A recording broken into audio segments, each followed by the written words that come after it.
Hello friends, இன்றைக்கி என்ன video பார்க்க போகிறோம்னா புளிச்சக்கீரை தொக்குங்க.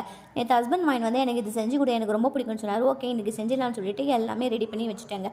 கீரையை நல்லா அலசி எடுத்துக்கோங்க. அதுக்கப்புறம் நான் வந்து 15 காஞ்ச மிளகாய் எடுத்து அதை நல்லா எண்ணெயில் போட்டு வறுத்து எடுத்துக்கினேன். அதுக்கப்புறம் தனியா, சீரகம், வெந்தயம் எல்லாமே போட்டு நல்லா வறுத்து எடுத்துக்கினேன். இது எல்லாமே எவ்வளோன்னு சொல்லிட்டு நான் பெரிய வீடியோ போட்டிருக்கேன், அதில் மென்ஷன் பண்ணியிருக்கேன். அதை பார்த்து நீங்களும் செஞ்சு பாருங்கள். இதை நல்லா பவுட்ரு பண்ணி எடுத்துகிட்டு அதுக்கப்புறம் ஒரு பேனில் திரும்பவும் கீரை போட்டு நல்லா அலசி போட்டுக்கோங்க. அது நல்லா வதக்கணுங்க. அது வதங்கி இருக்கும்போது புளி கொஞ்சம் துண்டு போட்டுக்கோங்க. அதுவும் போட்டு நல்லா வதக்கிட்டு அது நல்லா தொக்காகிற வரையும் சுருங்கி வர அளவுக்கு நல்லா வதக்குங்க.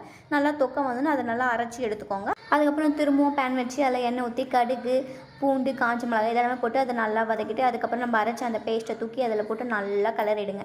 கலரிட்டு கொஞ்சோண்டு சால்ட்டு போட்டு நல்லா வதக்கிட்டு அதுக்கப்புறம் நம்ம அரைச்சி வச்ச அந்த பவுடரும் போட்டு நல்லா கலரணுங்க. எண்ணெய் திரிஞ்சு வரணும், அந்த அளவுக்கு நல்லா கலரி நேருங்க. எண்ணெய் திரிஞ்சோன்னு ஆஃப் பண்ணிட்டு ரைஸ் வச்சு சாப்பிட்லாம். சூப்பராக இருக்கும். பாய் பாய்.